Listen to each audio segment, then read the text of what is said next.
Dije, no, que no puedo creer que me equivoqué como la primera vez, ¿se acuerdan? Vamos a leer nuevamente. Pero confiamos y más quisiéramos estar ausentes del cuerpo y presentes al Señor. Por tanto, procuramos también, ausentes o presentes, serle agradables. Porque es necesario que todos nosotros comparezcamos ante el tribunal de Cristo para que cada uno reciba según lo que haya hecho mientras estaba en el cuerpo, sea bueno o sea malo. Vamos a orar. Padre, te damos gracias en el nombre de Jesús, Señor. Te pedimos por el poder de tu gracia que hoy nos hables, Señor, a través de tu palabra, que nos edifiques, nos exhortes y nos consueles según sea la necesidad, y que podamos vernos, Señor, ya cara descubierta, sabiendo lo que tú, Señor, determinas para cada uno de nosotros. Te pedimos en el nombre de Jesús, Dios, que tú hables a nuestra vida, que tú hables a nuestro corazón, y que hoy, Señor, nos edifiques, que hoy nos redargullas, que hoy nos des un espíritu enseñable para poder aprender de tu palabra y para poder recibir algún consejo que tú tienes para cada uno de nosotros. Hoy te proclamamos, Señor, te glorificamos, te bendecimos y te damos gracias. Te pido que levantes a aquel que está caído, que traigas ánimo a aquel que no lo tiene, Señor, que renueve las fuerzas del que no tiene ninguna, Señor, y que hoy pongas tu mano sobre aquellos que están enfermos, Señor, bien sea en su parte física o bien sea en su alma, Señor, que traigas tú claridad de tu palabra sobre cada uno de nuestros corazones. Trae aliento a aquel que no lo tiene, Señor, y a aquel que tal vez está triste, que está desanimado, o tal vez que está meditando en las situaciones de la vida, Señor. Dale la claridad para poder permanecer y ver con sus ojos como tu palabra, Señor, es tu corazón dado para cada una de nuestras vidas. Te proclamamos, Señor, y te bendecimos, dándote gracias en el nombre del Padre, del Hijo y del Espíritu Santo. Amén. Tome su lugar.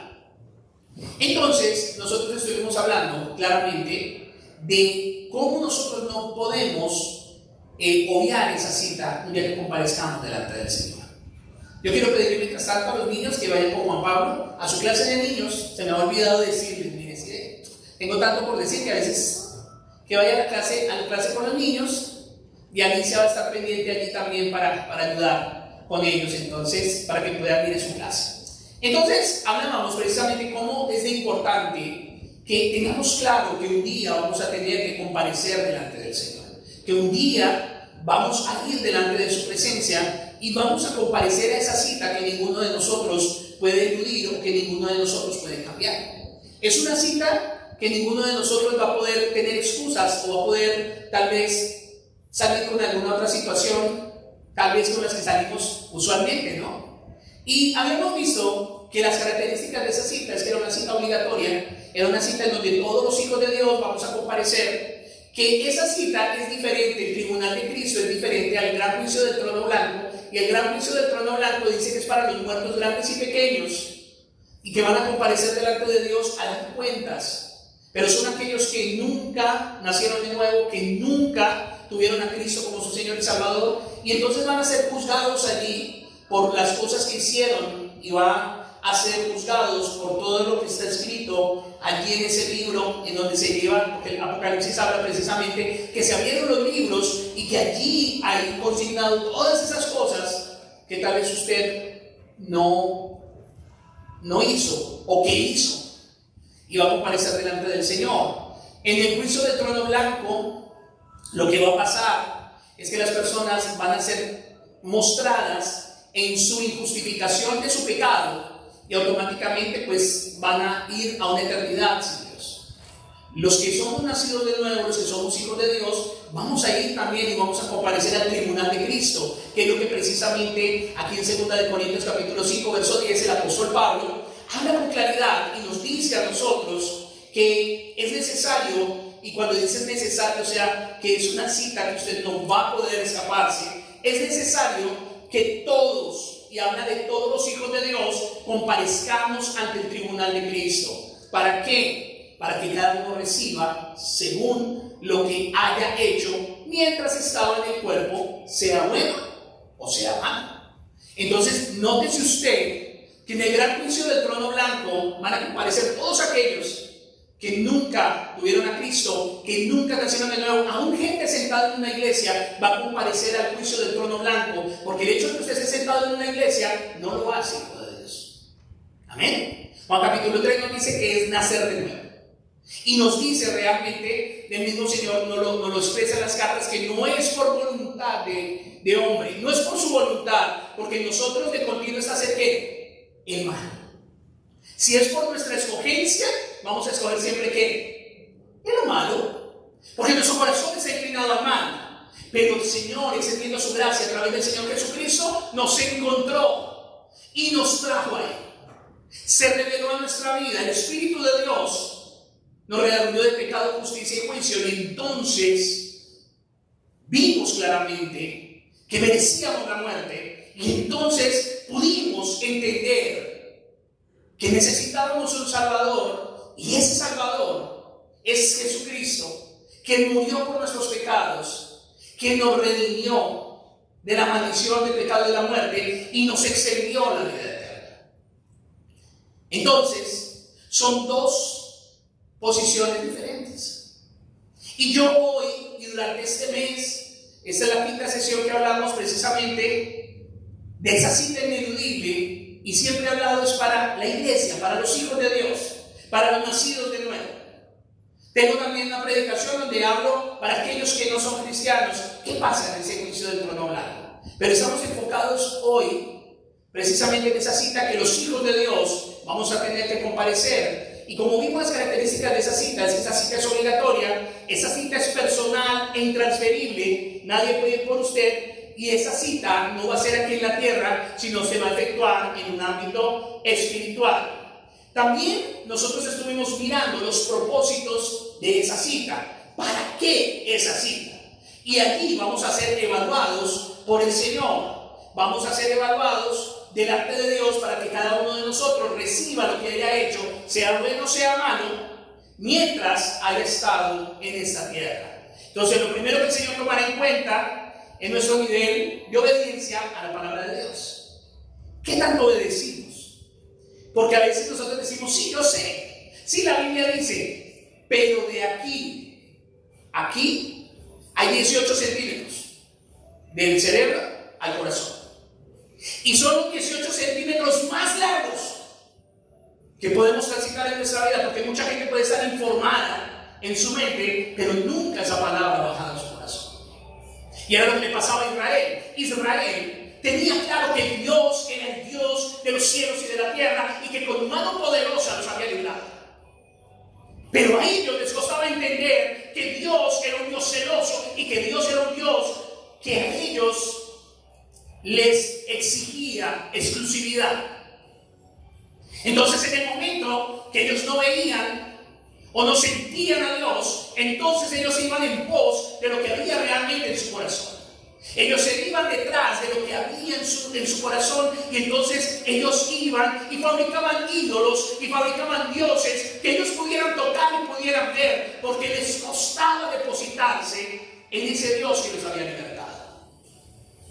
Y entonces ellos vivían en un constante doble ánimo, porque cuando Dios se mostraba poderosamente, entonces decían, sí, Jehová es el Señor. Pero cuando no veían al Señor, entonces ellos iban detrás de sus propios ídolos, de lo que realmente había en su corazón. Y en esta época no es nada diferente, porque la situación de nosotros los seres humanos sigue siendo la misma. Allí nosotros, cuando no tenemos claro quién es Dios, cuando no tenemos claro el Dios que seguimos, entonces es muy común que vayamos detrás de nuestros ídolos. ¿Y qué es un ídolo? Todo aquello que está por encima de Dios. Su trabajo puede ser un ídolo, su entertainment o divertimento puede ser un ídolo, su misma posición para con usted mismo, su mentalidad, su manera de ser y su propia arrogancia puede ser un ídolo. Y entonces cada uno va en pos de lo que hay en su corazón. Entonces el Señor va a tomar en cuenta nuestro nivel de obediencia a la palabra de Dios. Lucas capítulo 6, verso 46, hablábamos la vez anterior, que dice, ¿por qué me llamáis Señor, Señor, y no hacéis lo que yo digo? ¿Cómo tú puedes decir que Dios es tu Dios cuando tú te conduces como a ti te parece? No tiene lógica. No es claro eso. También el Señor, lo segundo que va a tomar en cuenta, es nuestro nivel de fructificación en Dios, el fruto que nosotros hayamos dado. Como nos dice Juan capítulo 15, verso 8, dice: en esto es glorificado mi Padre, en que llevéis mucho fruto y seáis así mis discípulos.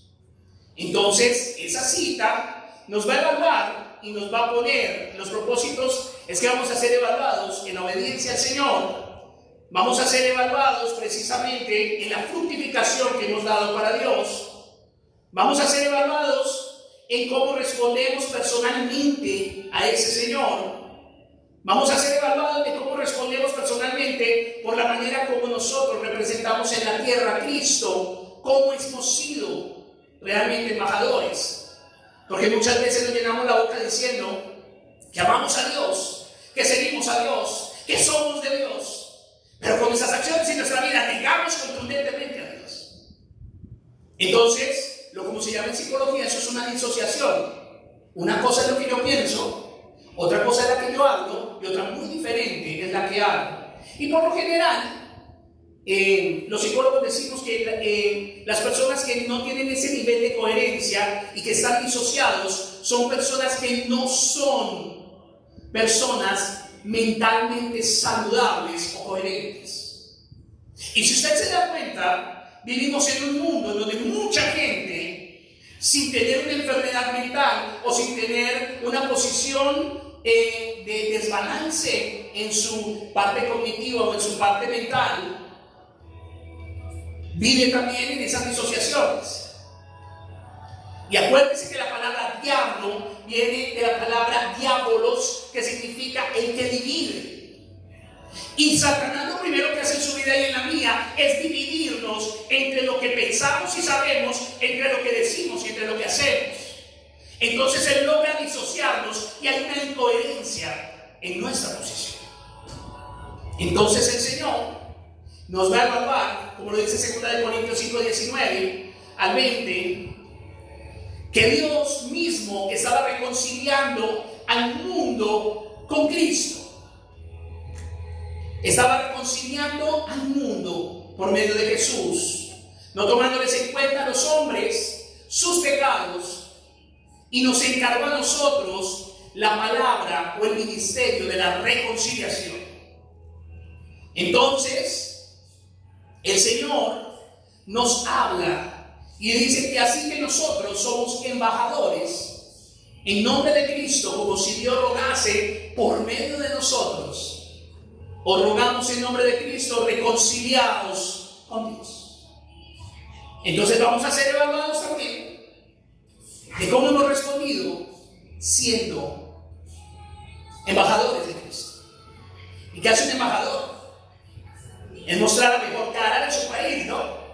Un embajador es el que hace todas las partes de mediación entre un gobierno y otro. Por eso, en cada país hay embajadores que son diplomáticos, son del cuerpo diplomático del determinado país y están allí puestos en cada nación. Entonces están, por ejemplo, en Colombia está la embajada de Italia, la embajada de España, la embajada de los Estados Unidos, la embajada de China, la embajada de España, de muchos lugares, porque precisamente hay un representante de esas poblaciones aquí para cualquier situación que las personas de su país que estén en ese lugar puedan ser atendidas en sus necesidades. Entonces, debemos pensar, ¿quiénes somos nosotros en Cristo? ¿Qué estamos haciendo? Lo otro que habíamos hablado es que íbamos a ser evaluados en cómo respondíamos en el testimonio de vida, en donde Dios se glorifica a través de nuestra vida y nos llama luminares en el mundo, que somos luz y que somos sal. Porque desafortunadamente hoy estamos viviendo más que nunca una posición de la iglesia en donde cada uno sigue a Dios a su manera. ¿Y cuántos saben que no es a tu manera ni a la mía, sino es a la manera de Dios? Y el problema es que la iglesia, la manera de Dios es aburrida. La iglesia, la manera de Dios no es divertida. La iglesia, la manera de Dios nos llena y satisface mi carne. Porque no hay ninguna clase de relevancia en una iglesia bíblica o en una iglesia que sigue al Señor, No hay ningún protagonismo para los hombres, no hay ninguna posición en donde de alguna manera se manejen o se solapen ciertas situaciones, sino simplemente seguimos al Señor sabiendo que Él es nuestro pastor y que cada uno de nosotros caminamos de su mano. También decíamos que esta cita, allí vamos a rendir un informe o cuentas sobre nuestra vida y el servicio de compromiso que tuvimos para con la obra del Señor. Cada uno de nosotros vamos a dar cuentas sobre la manera como hemos usado los dones que Dios nos ha dado. ¿Cuántos saben que cada uno tenemos dones y talentos? Habilidades que Dios nos ha dado. La pregunta del millón es: ¿cómo las hemos usado? ¿Para nuestro propio beneficio? ¿O las hemos usado precisamente para bendecir a otros y para hacer luz y para mostrar el amor de Dios? Entonces, como lo dice 1 Pedro 4:10, dice: cada uno, según el don que haya recibido, administrelo o ministrelo a los otros como buenos administradores de la multiforme gracia de Dios. Entonces, tenemos la responsabilidad de ministrar ese don, esa habilidad, ese talento a otros como buenos ¿qué? Administradores. Y usted sabe que un buen administrador es el que puede manejar los recursos y los invierte y los pone en el lugar para que fructifique y para que sea mejor. Pero el mal administrador es el que puede tener todos los recursos que quiera, pero se va a ir a pique o va a quebrar porque no tuvo la habilidad de poderlos poner a producir. Cada uno vamos a dar cuentas al Señor de la manera en que hemos edificado en su obra. ¿Se acuerda? Hablamos de que edificamos sobre el fundamento que es Cristo, con madera, heno y hojarasca, o piedras preciosas, oro y plata. Y entonces, el día que comparezcamos delante del Señor, esas obras son puestas al fuego, y el fuego va, que es lo que tipifica la purificación de esas obras, va a ponerlas allí y va a poner delante de Dios las obras que usted hizo en su carne. Pastor, es que a mí me han dicho que nadie se salva por obras. Tiene razón, nadie se salva por obras. Nadie alcanza la gracia de Dios por lo que haga, eso es claro. Pero la Biblia sí nos dice que Él nos ha llamado para vivir con Él, para que andemos en las buenas obras que de antemano Él preparó para cada uno de nosotros.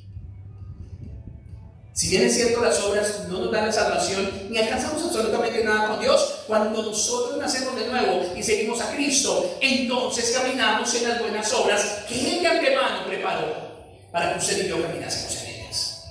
Entonces, cada uno vamos a dar cuentas de los bienes recibidos y de las cosas que hemos tenido delante del Señor. Entonces, nos damos cuenta cómo el Señor nos llama a tener claridad. También se va a probar la calidad espiritual de la obra que hemos edificado para el Señor. Entonces vamos a estar allí claramente esas obras preparadas o establecidas que resisten el fuego, como el oro, la plata, las piedras preciosas. ¿Qué significa eso? Son obras que están establecidas en la obediencia de Dios. Usted puede hacer lo que usted quiera y usted puede hacer lo que Dios quiere. Y si usted hace lo que Dios quiere, pues usted va a estar edificando con oro, con plata, con piedras preciosas. Pero si usted hace lo que usted quiere, pues usted va a estar edificando en madera, heno y hojarasca. Y está bien. Pero ese día nosotros vamos a darnos cuenta la diferencia de lo que el Señor hace. Entonces nos damos cuenta que si estas obras no cumplen la expectativa de Dios, allí como lo dice en 1 Corintios capítulo 10, verso 31, que si alguno come o bebe o hace otra cosa, que lo haga todo para la gloria de Dios. O sea que usted, todo lo que haga, tiene que hacerlo para la gloria de Dios. Ay, pastor, pero no sea tan exagerado. No lo digo yo, lo dice la palabra. Es tan claro como eso. Y la misma palabra, la primera norma de la exégesis y de la hermenéutica y de la interpretación bíblica, es que la Biblia no tiene una interpretación personal. Porque mucha gente hace interpretaciones personales de lo que la Biblia dice, de lo que les parece que dice. Pero la verdad, la interpretación personal simplemente es su idea. Y la misma norma determina que no hay interpretaciones personales. La Biblia se interpreta a sí misma dentro de su contexto, y eso es una de las normas más básicas de interpretación bíblica y de hermenéutica, en donde usted va a poder ver con claridad que si usted lee el contexto de lo que lee, puede darle la aplicación correcta a lo que el contexto del texto está diciendo. Mucha gente lo que hace es que toma un pedazo y lo saca para decir o forzar a la escritura o forzar al texto que diga algo que no dice. Y de eso estamos llenos así. Llenos de gente que habla lo que le parece. Pastor, ¿eso está bien o está mal? Pues para ellos está bien, para Dios no está bien. Pero muchos, dice la Biblia, que se han levantado dentro de sí mismos diciendo que son maestros. Un juicio mayor van a llevar. Porque la Biblia dice que van a ser ciegos guiando a otros ciegos. Y que si uno cae al foso, pues los que van detrás de él también. Por eso es que soy siempre muy enfático, y ustedes en estos 8 años lo saben. No sigan un hombre, sigan al Señor. Y el primero que reconoce que tiene que seguir al Señor soy yo.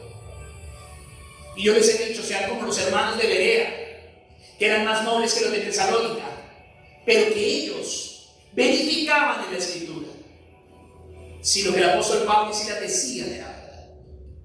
Y no simplemente que diga, ay sí, ahí dice eso. No, sino que tenga la aplicación correcta, que usted pueda mirar el contexto.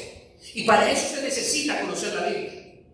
Y por eso los martes estamos conociendo la Biblia, ¿no? Y nos hemos llevado sorpresas simplemente por leer. O sea, no estamos haciendo más que leer. Porque necesitamos conocer de Dios. Entonces, todas las obras que no cumplen la expectativa de Dios, pues van a ser heno, madera y hojarasca, y simplemente se construyeron en su vida para su gloria, para su beneplácito y para su disfrute. Pero cuando usted cumple todo lo que hace, y es para la gloria de Dios, como lo dice aquí 1 Corintios 10:31, perdón, dice que si comemos, que si bebemos, mire, algo tan simple como comer y beber, que usted dice, yo me como lo que venga, no importa. Pero si usted lo hace inconscientemente, simplemente para darle rienda suelta a su carne, entonces usted se manda las cocas. Miren qué rica la Coca-Cola. Y sí, es rica. O sea, yo no le voy a decir que no.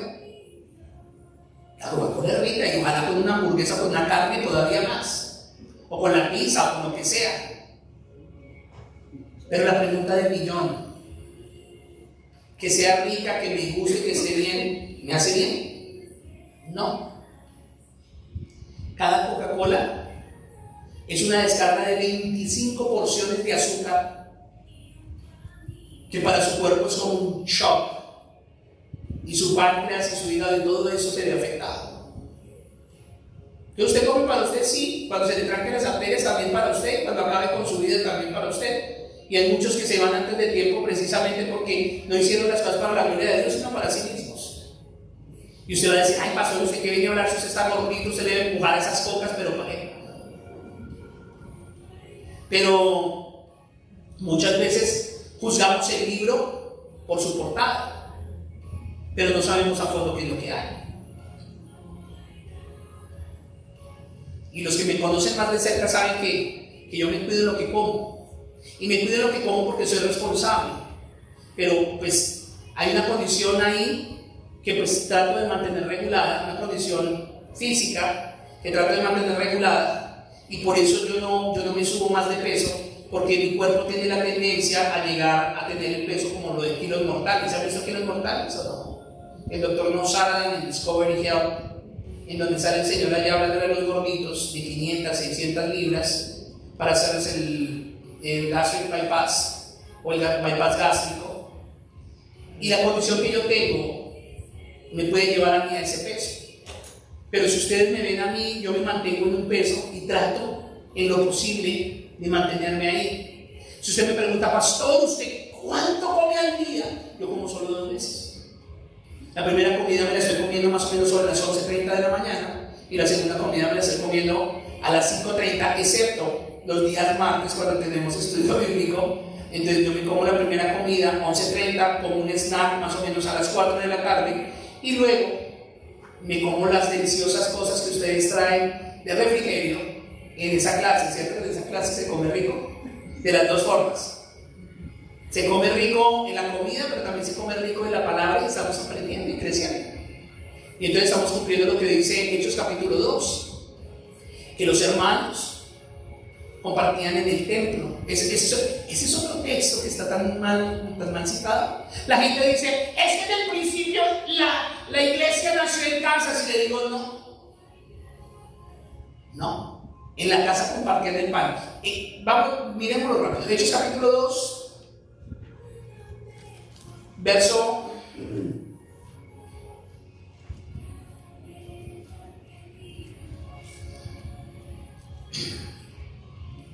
leámoslo desde el versículo 43. Dice, la vida de los primeros cristianos. Dice, y sobrevino temor a toda persona, y muchas maravillas y señales eran hechas por los apóstoles. Todos los que habían creído estaban, ¿qué? Juntos. Y tenían en común todas las cosas. O sea, ellos tenían bienes mancomunados, todo era de todo. Entonces no decía, ay, mi cuchara, sino era nuestra cuchara. Entonces decía, ay, mi plato, no, era nuestro plato. Versículo 45. Y vendían sus propiedades y sus bienes y los repartían a todos según la necesidad de cada uno.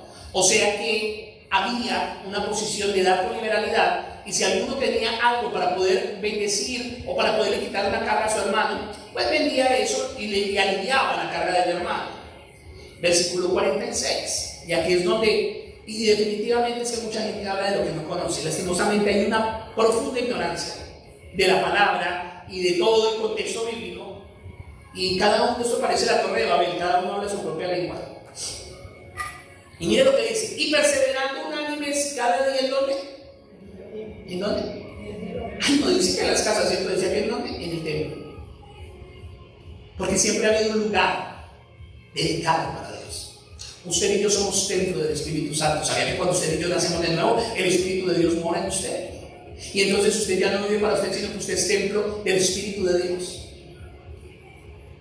Y miren que aquí dice que esa es la vida de los primeros cristianos, de donde nace la iglesia. Y dice que ellos perseveraban. ¿Qué es perseverar? Mantenerse firmemente, unánimes. ¿Qué era unánime? Unánimes era que tenían el mismo sentido. Unánime es diferente a junto. Por eso dice unánimes y juntos. Bueno, no hay, pero unánime es cuando yo tengo el mismo sentido, cuando nos ponemos de acuerdo. Eso es unanimidad. Cada quien, ¿en dónde? Cada día, ¿qué?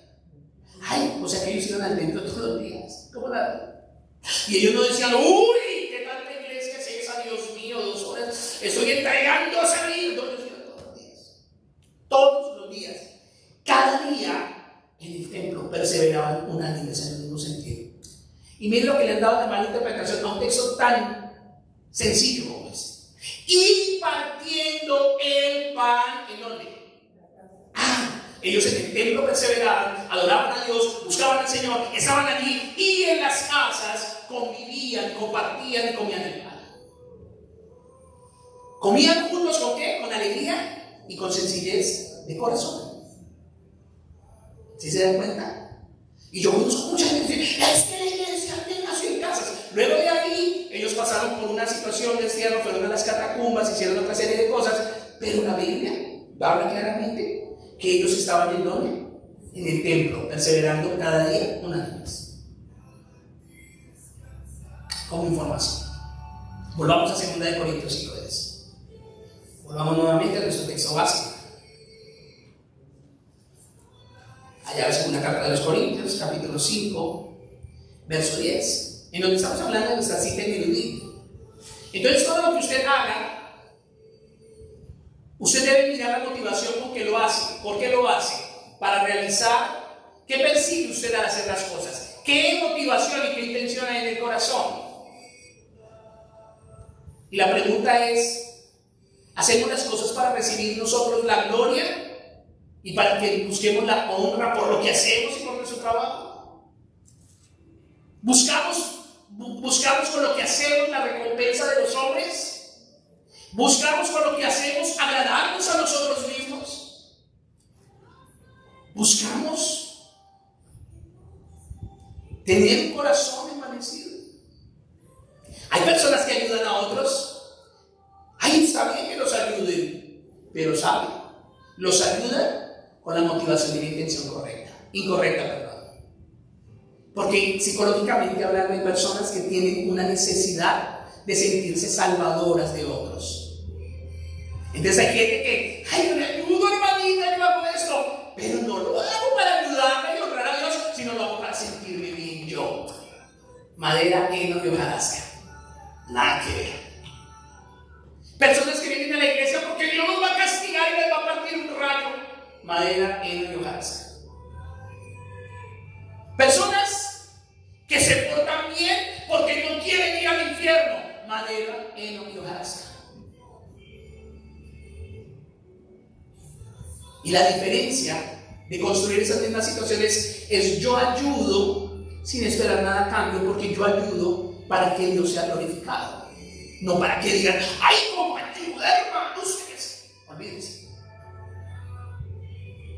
Yo vengo a la iglesia no para irme al infierno, sino que entendí la obra que Cristo hizo y agradecido vengo, porque entiendo que la iglesia es el establecimiento de Dios en mi desarrollo como cristiano, porque en la congregación, en la iglesia, es que tenemos que lidiar los unos con los otros.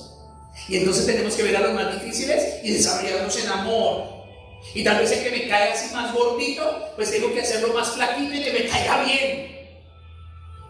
Porque la Biblia dice que cualquiera que tenga algo contra su hermano es asesino. Entonces ustedes, si se dan cuenta, no sé si me hago entender lo que es edificar madera, heno y hojarasca y edificar en oro, plata y piedras preciosas. La motivación y la intención, ¿por qué lo hago? Las obras que yo hago cumplen la expectativa de Dios o no lo cumplen. Como lo dice 1 Corintios 10:31, que ya lo vimos. Si pues coméis o bebéis o hacéis otra cosa, hacedlo todo para la gloria de Dios, con la motivación y la intención correcta. Entonces, ya como hemos visto estas dos cosas, el propósito de la cita y también para qué vamos nosotros a ir a esa cita, entonces vamos a ver el resultado de la cita. Y entonces, como resultado de esa cita, la palabra de Dios nos habla y nos dice que unos van a ser recompensados. En el tribunal de Cristo no se pone en juego la salvación del creyente, porque allí comparecen solo aquellas personas que han sido salvas. Entonces en el tribunal de Cristo usted no va a, ay, si me voy para el cielo o para el infierno. No. Allá van a ir solo salvos. Y hay gente que en su ignorancia dice, con que yo no me vaya para el infierno todo está bien. Y la salvación solo es el comienzo. ¿Sí me hago entender? Es como la mujer que se casa con el hombre y dice, es que yo no le soy infiel, para que él no se vaya a poner bravo. Pero no dice, no, yo no le soy infiel a él porque lo amo y voy a estar con él. ¿Sí me entienden las dos intenciones ahí? Hay mucha gente que dice, con que yo me salve, ya con eso. Y hay gente que tiene la idea de, ay, bueno, y a mí me preguntan, y a muchos pastores les preguntan, pastor, ¿está bien hacer esto o no hacerlo? Y entonces uno dice, bueno, hay cosas que son de orden secundario, que la verdad no tienen mucha relevancia. Entonces, usted le dice, pues, ok, eso no tiene mucha incidencia. Por la Biblia usted le dice, no es una doctrina fundamental, o no es una condición de fondo, sino de forma. Entonces no hay problema. Les pongo un ejemplo. Hay personas que si aplaudir está bien en el culto o no aplaudir, eso es algo de forma, no es de forma. O sea, por aplaudir o no aplaudir usted no se va al infierno, por aplaudir o no aplaudir usted no va a perder su salvación. ¿Sí me explico? Y entonces le preguntan y entonces dicen, ay, bueno, porque, bueno, muy normal, pues igual, de todas maneras maneras, como no pierdo mi salvación, entonces ya lo puedo hacer. Y es triste pensar de esa manera. Porque el Señor simplemente sí, Él quiere que ninguno se pierda, sino que todos procedamos al arrepentimiento, pero que procedamos al arrepentimiento con un corazón dispuesto para hacer su voluntad. Por eso es que usted está aquí en esta tierra. Porque Dios quiere hacer su voluntad en usted para que usted sea instrumento en las manos de Dios. Entonces el creyente no va a venir a condenación. Juan capítulo 5, verso 24. Dice Jesús allí, de cierto os digo, y hemos estudiado cuando Jesús dice de cierto os digo, ¿qué es lo que está diciendo? Te aseguro que lo que te voy a decir es verdad. Y luego hay dos puntos, o sea que viene una definición por efecto o una explicación. El que oye mi palabra, ¿y qué? Y cree, no solo oye, sino también cree al que me envió, tiene vida eterna. Y no vendrá, ¿a qué? A condenación, mas ha pasado de muerte a vida. Entonces, eso no es lo que se va a ver ahí en el tribunal. O sea, uno de los resultados no es que ya va a decir usted, ¡ay, será que ya voy a perder! No se trata de si va a perder su salvación o no, porque ya van a ir todos aquellos de los que son salvos. ¿Qué va a pasar en esa cita? Vamos a ser recompensados. En el pasado, Dios ya trató con nosotros como pecadores. Él ya resolvió ese problema. Efesios capítulo 2, versículo 1. El Señor ya resolvió. Si usted está en el juicio del trono blanco, usted no resolvió el problema del pecado, ni Dios tampoco, porque usted va a una condenación eterna. Pero si usted está en el tribunal de Cristo, pues ya Dios resolvió ese problema del pecado, porque usted es salvo, porque usted ha nacido de nuevo. Entonces dice Efesios 2:1, y Él, ¿quién es Él? Y Él os dio vida a vosotros cuando estabais muertos en vuestros delitos y pecados. Entonces, si la vida de Dios está en ti, es porque Él te dio esa vida. Entonces, ya no tienes que correr con esa situación. Y en el presente, o sea, si usted es hijo de Dios, si usted es nacido de nuevo, pues el Señor ya resolvió ese problema, porque Él nos dio vida cuando estábamos muertos en delitos y pecados. Él nos llamó de muerte a vida eterna. Pero ahora, ¿cómo el Señor entonces trata con nosotros nuestro pecado? ¿Cómo trata con nosotros en el presente? ¿Cómo trata Dios con nosotros como sus hijos? Hebreos capítulo 12, versos 5 al 6. Y dice, y habéis olvidado ya la exhortación que como a hijos se nos dirige diciendo, hijo mío, no menosprecies la disciplina del Señor, ni desmayes cuando eres reprendido por Él. Versículo 6, porque el Señor, al que ¿qué? Al que ama, ¿qué? Disciplina y azota a todo el que recibe por hijo. Versículo 7. Ese es el siguiente, Carlitos. Y mire lo que dice, si soportáis la disciplina, Dios os trata como ¿qué? ¿Cómo? Miren, y Él dice, si usted soporta la disciplina de Dios, entonces Él lo va a tratar como hijo. Porque se supone que si usted acepta la disciplina de Dios, entonces usted entiende la paternidad de Dios. Es como cuando tenemos nuestros hijos, ¿cierto? Usted disciplina a los suyos, pero si usted le deja a otro niño y usted lo mete mal portado y eso, tal vez usted le quiere meter un pescozón, pero no lo hace. ¿Por qué? ¿Por qué? Dígalo con ganas, ¿por qué? Porque no es su hijo. Y ese niño le va a decir, oiga, ¿y usted por qué me pega? No. Usted no es mi papá ni mi mamá para que me haga eso. El Señor nos pone un ejemplo claro. Si ustedes soportan la disciplina, entonces quiere decir que Dios es su Padre y que entonces Dios los trata a ustedes como hijos. Porque ¿qué hijo es aquel a quien el Padre no disciplina? ¿Cómo trata con Dios con sus hijos en las condiciones que no son correctas a través de la disciplina.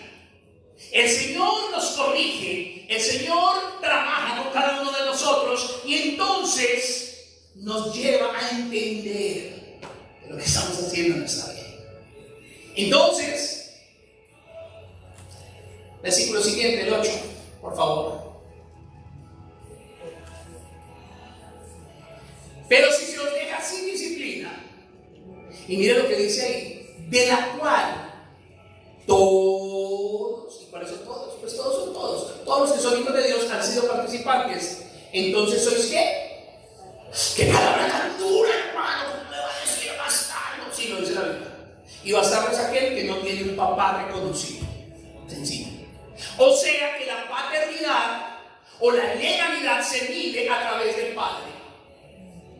Madre no es sino una, sí, pero papá también no es sino uno. Y ese es el que le da la línea a usted de ser un Rodríguez, de ser un González, de ser un Pérez, de ser... ¿Quién es usted?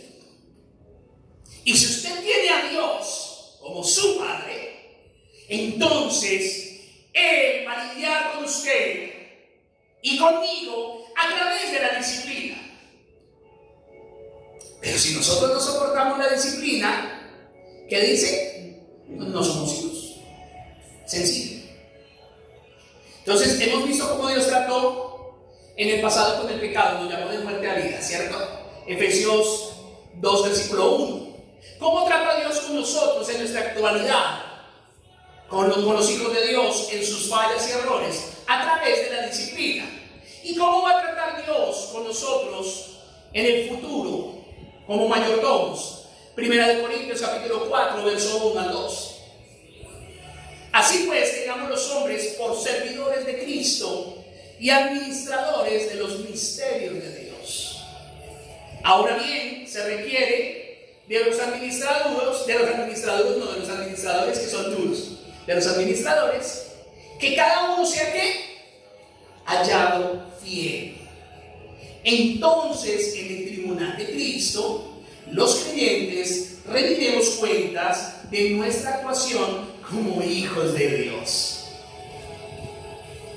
Es cierto que hay hijos que son un poquito más dóciles que otros, hay hijos que son más difíciles, ¿no? Yo fui uno de los hijos como difícil. Y por eso Dios me ha dado la capacidad de poder entender a los hijos difíciles y poderles hablar con claridad y ubicarlos, ¿no?, en la situación en donde deben estar ubicados. Porque el primero que fue ubicado como hijo difícil fui yo. Entonces, el Señor, vamos a comparecer cómo fuimos como hijos de Dios, cómo fuimos como miembros del cuerpo de Cristo y cómo fuimos como mayordomos de Dios aquí en la tierra. Entonces, dice la Biblia que los creyentes que sean hallados fieles por el Señor van a ser recompensados. ¿A cuánto les gustan las recompensas? A todos, ¿cierto? Nos gusta el premio, nos gusta la recompensa, nos gusta... Y Dios sabe eso. Por ejemplo, a mí me gusta siempre cuando hago algo, yo siempre voy por la de oro, yo quiero ser el mejor. ¿Saben por qué? ¿Para alimentar bien y decir que soy el mejor? No.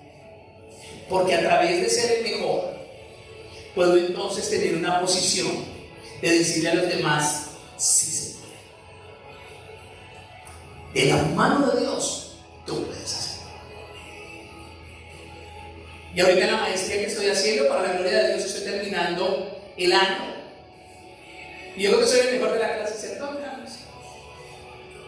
Yo he tenido las mejores notas. Soy el number one. Para mi ego, no. Para servirles mejor a ustedes. Para servir mejor en el cuerpo de Cristo. Para decirles, venga, a alguien que está en dificultad, dice, no, es que yo no puedo estudiar. Digo, vea, hermano, yo tengo casa, yo tengo vida, tengo que cumplir con una serie de compromisos, tengo que estudiar y a todo lo tengo que hacer. Y si yo siendo viejito puedo, ¿cuánto más usted que es más joven? ¿No? Porque la Biblia dice que cada uno tenga más alta estima a sus hermanos, que los vea como más grandes. Entonces, vamos a ser recompensados. Primera de Corintios 3:14. Si permaneciere la obra de alguno que sobreedificó, recibirá recompensa. Es que el mismo apóstol Pablo lo dice. Que si permaneciere la obra que alguno ha hecho o que alguno sobreedificó, sabiendo que la base es Cristo. O sea que si usted sobreedifica en el Señor cada día en su vida cristiana, entonces usted va a recibir una recompensa. Y el Señor Jesucristo mismo señaló que Él tiene galardones para los fieles. Apocalipsis capítulo 22, verso 12 y 13. Dice el Señor allí: he aquí, yo vengo pronto, y mi galardón conmigo, para recompensar a cada uno según sea su obra. Apocalipsis 22, 12 al 13. Lean usted mismo, si no tiene su Biblia, y a mí me gusta que vayamos al libro, pero dice: he aquí yo vengo pronto y mi galardón conmigo para recompensar a cada uno según sea su obra. Dice: yo soy el alfa y la omega, el principio y el fin, el primero y el último. ¿Qué está diciendo el Jesús? ¿Que Él va a qué? ¿Qué dice claramente? ¿Que Él va a hacer qué? Él va a recompensar a cada uno según sea qué, su obra. Mi pregunta es: ¿qué recompensa tiene usted o solo vergüenzas? Puede pasar. Madera, heno y hojarasca, oro, plata, piedras preciosas. El día que estemos delante del tribunal de Cristo, los que estemos, y yo digo estemos porque yo tengo la convicción que voy a estar, tengo convicción y claridad. Por eso hago lo que hago y sirvo al Señor en lo que me ha llamado a hacer. Ese día, todas nuestras obras van a ser pasadas por el fuego. Y entonces usted era buena gente, entonces usted era buen cristiano, entonces usted era todo noblecito, usted no partía un plato, usted era el mejor, todo el mundo lo veía bien, y cuando le prendan el fuego a esas obras, y quedaron cenizas, ¡no! Entonces ahí va a decir ese: ay, esa era la hermanita que todo el mundo decía: ay, qué tan linda la hermanita, pero no le quedó sino cenizas. Y de pronto, el más complicado, el más difícil, el que era la piedra en el zapato de todos, el que estaba ahí siendo complicado, pone sus obras, pasa por el fuego y ahí quedaron plata, oro y piedras preciosas. Ay, si es que era tan difícil y era picahígrados, pero cuando aprendía, cuando lo veía claro, cambiaba y agradaba a Dios con lo que hacía. Acuérdese que Dios no mira lo que el hombre ve. Mira, Dios mira qué. Y una fácil que usamos para callar a la gente cuando nos está fastidiando y nos están diciendo nuestras verdades con la palabra, lo que sea, lo primero que decimos es que al fin y al cabo el Señor conoce mi corazón. Y yo a gente que me ha dicho eso le digo: no le da temor, porque que le conozca su corazón. Gracias. Porque a veces nosotros tenemos un más alto concepto de nosotros mismos que debemos tener. A veces pensemos que la tenemos hecha, que ya somos los grandes cristianos, y el Señor nos evidencia a través de la disciplina que no lo somos. Y entonces el Señor dice que Él va a hacer y va a traer recompensa. Y la Biblia menciona 5 posibles galardones para premiar a los fieles. Y vamos a ir rápido porque me quedan 10 minutos. La primera galardón o la primera cosa que registra la Biblia que posiblemente vamos a recibir ese día es la corona incorruptible para los que dominan su vieja naturaleza. Primera de Corintios capítulo 9, verso 25 al 27. Primera de Corintios capítulo 9, verso 25 al 27. Dice: todo aquel que lucha, ¿de qué? De todo se abstiene. Ellos a la verdad para recibir una corona corruptible. Pero nosotros vamos a recibir ¿qué? Una corona incorruptible. Versículo 26. Así que yo de esta manera corro, no como a la aventura. De esta manera peleo, no como quien golpea el aire, sino que golpeo mi cuerpo y lo pongo en servidumbre mansedumbre, no sea que habiendo sido heraldo para otros, yo mismo venga a ser eliminado. ¿Qué dijo el apóstol Pablo? Yo mismo golpeó mi cuerpo, no es que él se azotaba, no, es que él se ponía delante de Dios y delante de sus hermanos. ¿Y cómo golpeaba su cuerpo? Cuando él reconocía a los demás como superiores a él, cuando él servía a los demás, cuando él se humillaba, cuando él bajaba su cabeza, cuando él se ponía en la situación que debía ponerse como hijo de Dios. Entonces dice él aquí claramente: no sea que yo siendo heraldo para otros, no sea que yo siendo bendición para otros, no sea que yo siendo puerta para otros, yo mismo venga a ser ¿qué? Eliminado. ¿Cuánta gente es así? Yo le invito a la iglesia, mi hermano, Señor, y listo, son una gran bendición. Y de pronto otros conocen del Señor, pero ellos en su manera de vivir no viven para Dios, y entonces pueden llegar a ¿qué? Ser eliminados. Entonces el primer galardón, la corona incorruptible, que está determinada para aquellos que dominan bien su vieja naturaleza. El segundo galardón, la corona de gloria y gozo para los ganadores de almas. Primera de Tesalonicenses capítulo 2, verso 19. Entonces, dice aquí claramente: porque ¿cuál es nuestra esperanza, o gozo, o corona de que me gloríe? ¿No sois vosotros delante de nuestro Señor Jesucristo en su venida? Entonces, mire que hay una corona de esperanza, de gozo, para aquellos que fueron esos ganadores de almas, esos que fueron y que predicaron a otros, no con sus palabras, sino también con ¿qué? Con su ejemplo, con su evidencia. La otra, tercero, la corona de vida para aquellos que triunfen sobre las tentaciones. Santiago capítulo 1, verso 2 y 3. Dice: hermanos míos, tened por sumo gozo cuando os halléis en diversas pruebas. ¿Cuántos se gozan en las pruebas? Cuando dicen: sí, qué bien que estoy pasando pruebas. Como que no muchos, ¿verdad? Como que esa corona va a estar escasita ese día. Porque a veces lo que tenemos en vez de alabanza es que avanza, y lo que tenemos es más bien un corazón de reproche. ¿Por qué nos pasa esto? Yo recuerdo cuando a mi esposa le diagnosticaron el cáncer en 2017. Me acuerdo que alguien me dijo a mí, llorando, me dijo: pero Pedro, ¿por qué a mí?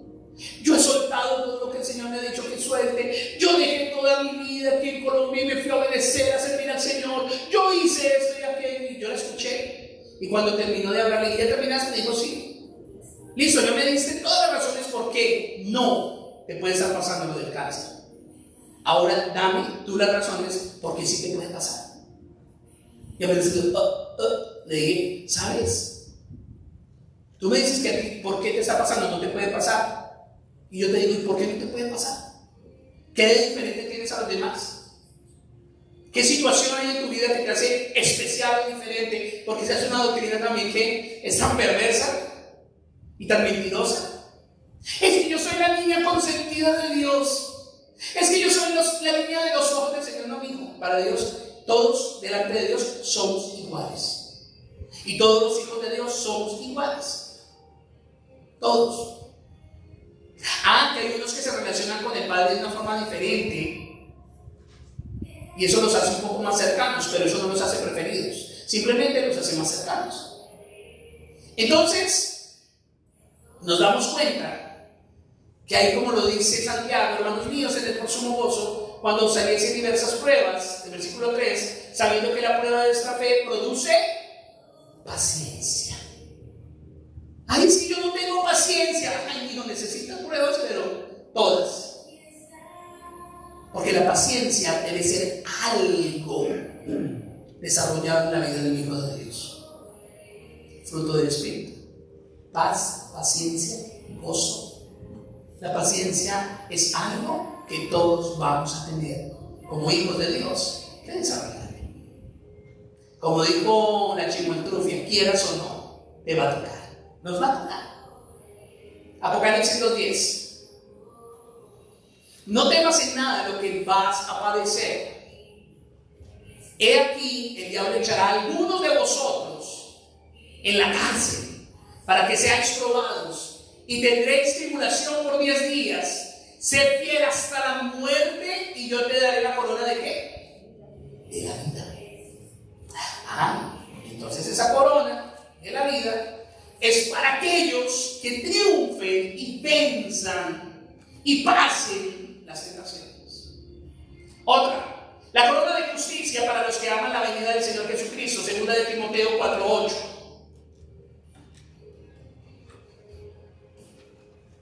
Por lo demás les ha guardado la corona ¿de qué? De justicia, la cual me dará el Señor, pues justo en aquel día, y no solo a mí, sino también a todos los que amamos su venida. Y todos esperamos la venida del Señor.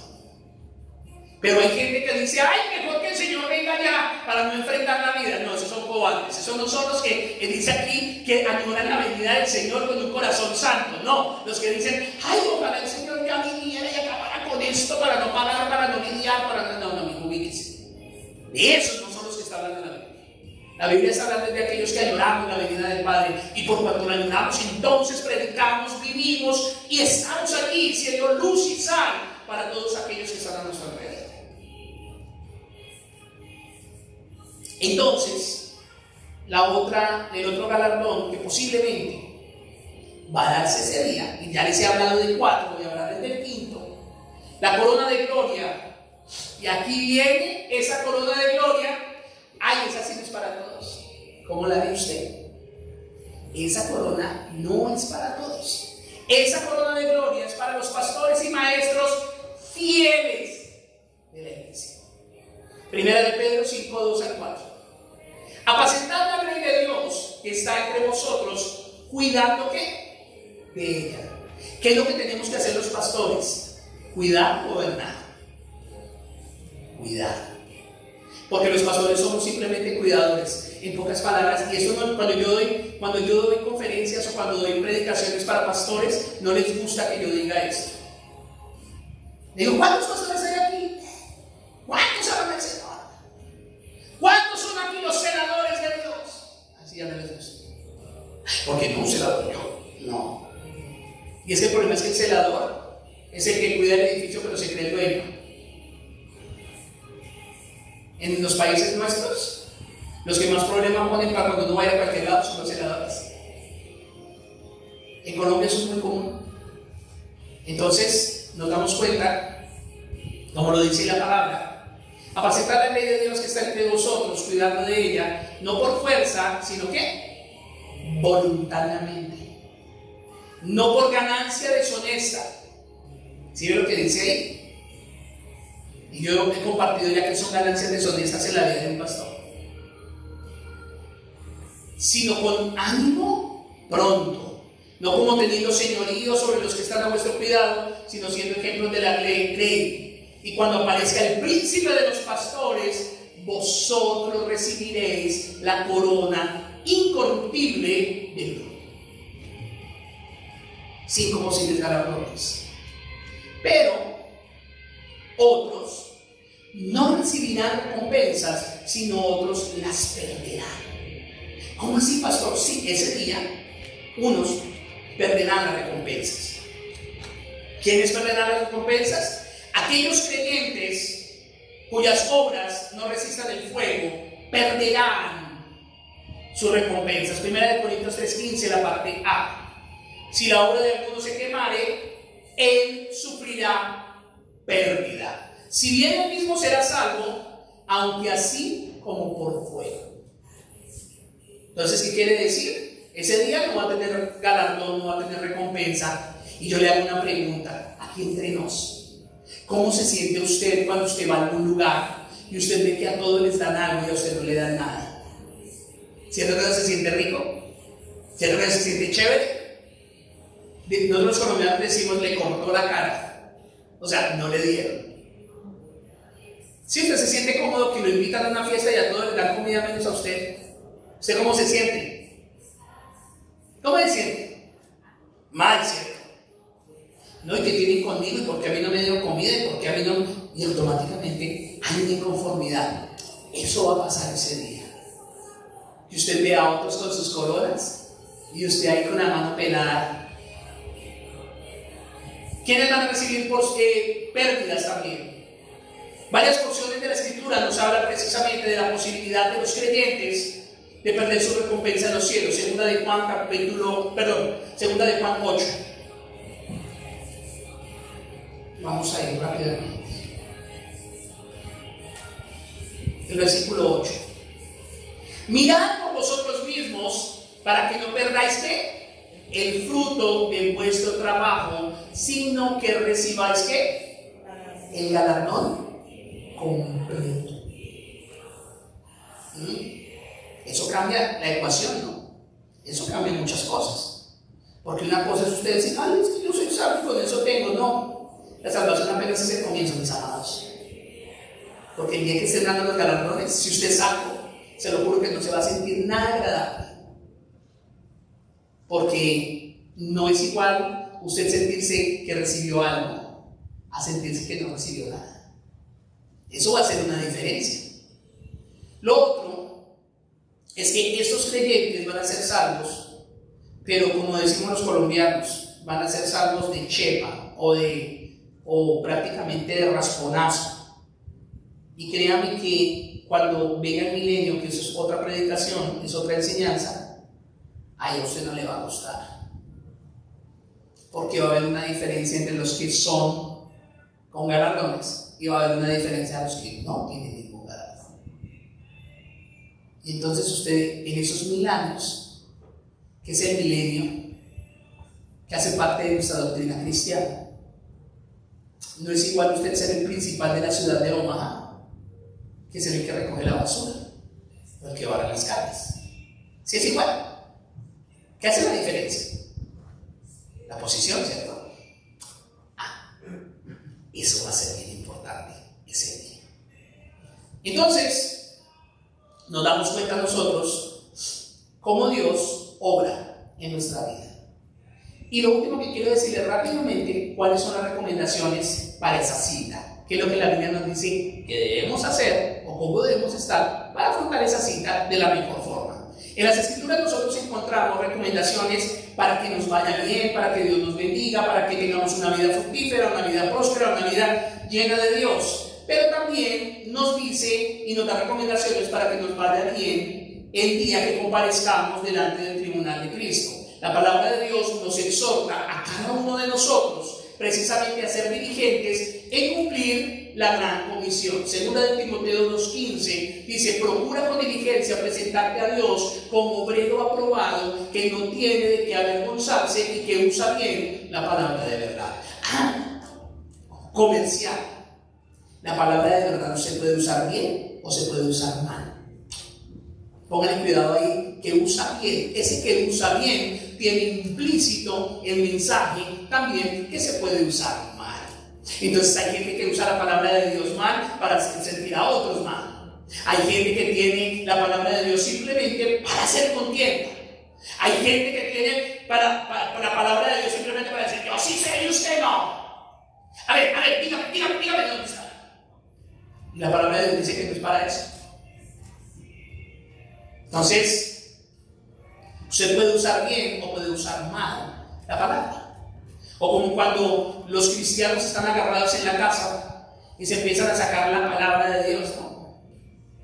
La mujer con el marido bien cansada. La Biblia dice que el perezoso todo desea, pero no alcanza. Y el marido le dice: sí, pero la mujer sabe edificar su casa, más la necia con sus manos la destruye. Y empiezan a poner la Biblia ahí a decir: eso no es de Dios. O sea, usan mal la palabra de verdad. Entonces dice: procura con diligencia es con rapidez, presentarte a Dios aprobado como obrero que no tiene que avergonzarse y que usa bien la palabra de verdad. La palabra de Dios nos exhorta precisamente a ser diligentes, a llevar esa palabra, a predicarla, a compartirla. La palabra de Dios nos exhorta precisamente a ser diligentes y fructíferos en el uso de los dones. Primera de Timoteo capítulo 4, versos 14 y 15. Mire lo que la palabra de Dios nos dice. Porque hay gente que está diciendo: oh, es que los dones sí. Pero mire lo que dice: no descuide el don que hay en usted, que le fue dado mediante la profecía con la imposición de manos del presbiterio. Y versículo 15 dice más bien, ocúpate en estas cosas y ¿qué? Y permanece en ellas, para que tu aprovechamiento sea ¿qué? Manifiesto a todos. Volvemos a lo mismo, un don que Dios da no es para usted mismo, es para que aproveche ¿a quién? A todos. Amén. La palabra de Dios nos exhorta a no separarnos de Cristo. Primera de Juan 2:28. Y ahora, hijitos, permaneced en Él, para que cuando se manifieste tengamos confianza, para que en su venida no nos alejemos de Él, avergonzados. El día que el Señor venga, créanme, van a ser tantas situaciones al mismo tiempo pasando. Y ahí tenemos nosotros que saber en qué estamos. Usted puede estar en una iglesia donde le manifiesten todas sus emociones. Está bien. Pero el día que usted comparezca delante del Señor, ese día usted va a saber cuánto le enseñaron, cuánto aprendió y cuánto aplicó.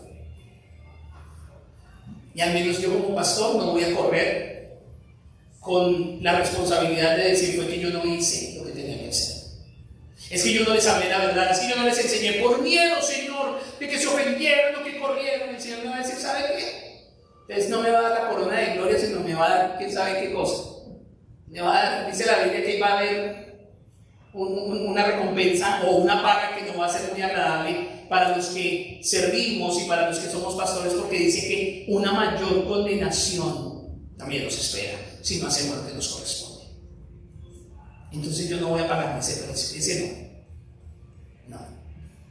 Y entonces el Señor nos exhorta precisamente, dice, y ahora hijitos, permaneced en Él, para que cuando se manifieste tengamos confianza, para que en su venida no nos alejemos de Él avergonzados. Y lo último, que vamos a estar allí en esa situación precisamente de recomendaciones para nuestra cita eterna, es que el mismo Señor Jesucristo nos exhorta a perseverar en la edificación de su obra. Apocalipsis 3:11.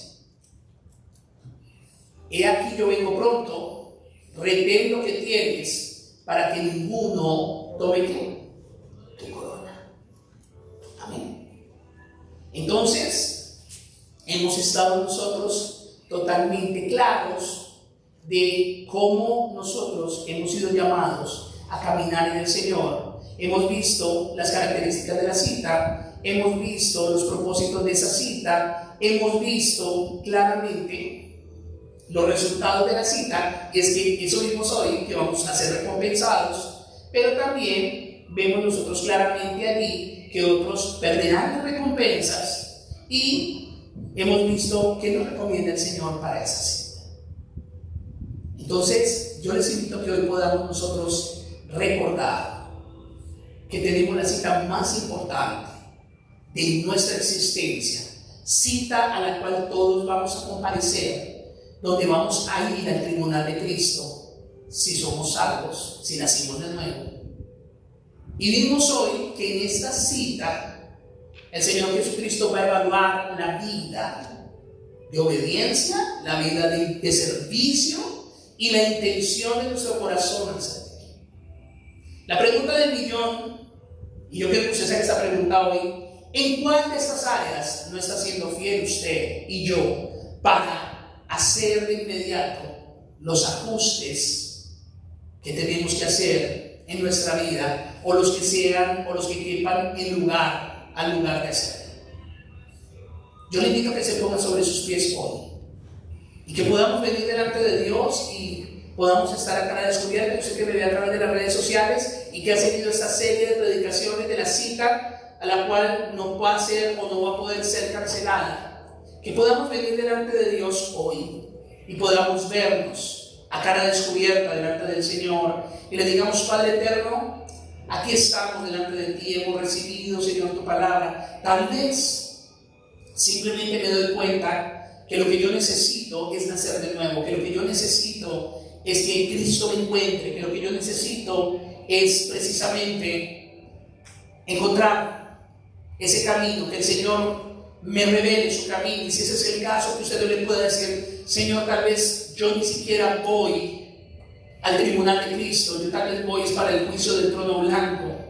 creyendo que con una religión o con una vida religiosa o medianamente mediocre religiosa voy a alcanzar algo contigo, Señor. Es imposible decir que queremos estar contigo y ocupamos nuestro tiempo en cualquier otra cosa que no seas tú, Señor. Pastor, ¿está mal ocupar el tiempo en otras cosas? No. Lo que está mal es que usted le ponga más tiempo a todo lo demás y que Dios sea lo último en su vida y en su vista.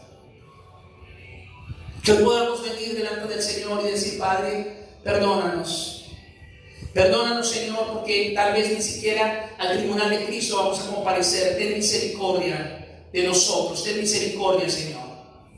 Pero para aquellos que han nacido de nuevo, para aquellos que son salvos, hoy el clamor es, Señor, que en esa cita podamos estar preparados. Si usted aún no tiene clara la invitación a esa cita, lo primero que usted tiene que orar y clamar es: Señor, por favor, revénate a mi vida. Y la única forma que la palabra de Dios nos habla que la fe viene es por el oír la palabra de Dios. Así que si usted se expone a esa palabra, el Señor, y yo creo en el ministerio del Espíritu Santo, el Espíritu Santo va a traer la convicción a su vida. Y la palabra entonces va a cobrar vida. Y el Espíritu de Dios lo va a redarguir de pecado, justicia y juicio. Y entonces usted va a entender que usted va directamente a una eternidad sin Dios. Y al entender esto, entonces hay un profundo arrepentimiento en su corazón y usted reconoce sus pecados y sus faltas. Y entonces arrepentimiento es diferente a remordimiento. Arrepentimiento es reconocer delante de Dios y sentir dolor por lo que se hizo y no quererlo volver a hacer. Remordimiento es sentirse mal en la conciencia, pero en el corazón deseando ese mal del cual usted dice que se siente mal. Que hoy podamos venir, Señor, asegurándonos de comparecer preparados, porque en cualquier momento podemos ser llamados a comparecer en el tribunal de Cristo. Y que en la evaluación, en ese día, seamos hallados fieles en la obediencia y los mandatos que el Señor estableció para nosotros en esta vida. Fructífero en la utilización de los dones y talentos que el Señor puso en nuestra vida y que pusimos voluntariamente y con el ánimo de servir solamente al Señor, los pusimos en manos y al servicio de los demás. Que podamos ser hallados diligentes, servidores y edificadores de la obra del Señor. Que podamos nosotros ser hallados fieles mayordomos precisamente de los bienes que Dios nos ha entregado en nuestras manos para una sabia administración, y que podamos venir delante de Dios con un corazón dispuesto. Señor, hemos visto el propósito de la cita, hemos visto las características de la cita, hemos visto qué pasará en esa cita, Señor, y tú nos has recomendado como los tips para estar preparados para esa cita. Yo te pido, Señor, en el nombre de Jesús, que tu Espíritu Santo hagas tu ministerio y hagas tu obra en cada uno de los oyentes. Trae claridad a cada corazón y a cada vida. Y que esta palabra, Señor, que haya caído en la tierra de los corazones de todos aquellos que hoy han sido expuestos a ella, pueda esta semilla dar el fruto al 60, al 30 y al 100 por uno, Señor. Te pedimos en el nombre de Jesús, Dios eterno, que tú obres de manera especial y que tú seas, Señor, propicio a nosotros. Prepara nuestro corazón para esta cita, Señor. Y si aún no estamos invitados al tribunal de Cristo, entonces necesitamos salvación para nuestra vida. Y que no tengamos esa falsa expectativa de salvación, que muchas veces muchos perdidos y que no conocen la Escritura venden a los demás con una falsa expectativa de salvación. Señor, que podamos tener certeza de que iremos contigo, de que podemos tener claridad de que estamos invitados a esa cita y que el día que comparezcamos delante de ella, Señor, al ser evaluados seamos hallados, no escasos, sino con el justo peso y medida. Yo te pido que tú bendigas, Señor, de manera especial a cada uno de mis hermanos, aún los que están fuera de este lugar, y que podamos venir, Señor, a cara descubierta delante de ti. Estamos terminando ya casi el año 2023, estamos entrando en el último trimestre de ese año. Y también las muchas promesas que hicimos iniciando el año, tal vez no hemos cumplido ninguna de ellas, Señor. Que ese sea el tiempo para que podamos vernos delante de ti y para que podamos venir con un corazón dispuesto a cara descubierta. Te pedimos en el nombre de Jesús, Dios eterno, que podamos vernos delante de ti y no engañarnos, no mentirnos, Señor. Porque tú sabes la verdad y nosotros también, Señor. Que podamos venir con un corazón dispuesto diciéndote, Padre, glorifícate y enséñanos a vivir para ti. Padre, te pido que tú bendigas a cada familia, a cada persona que está en este lugar, a los que no están aquí, que están haciendo, Señor, las cosas que tenían que hacer. Bendícelos y ayúdalos en el retorno a Omaha, tráelos con bien, guárdalos en sus carreteras, en sus caminos, Señor. Y a través de todos aquellos que nos ven en las redes sociales, que también tú, Señor, puedas obrar a través de cada vida. Te pedimos en el nombre de Jesús que nos ayudes, que nos levantes y que nos llenes de tu presencia. En el nombre poderoso de Jesús. Amén y amén. Todavía no se vaya. Quiero pedir un favor a Ave Papá que pase por aquí. Ave Papá cumpleaños el martes.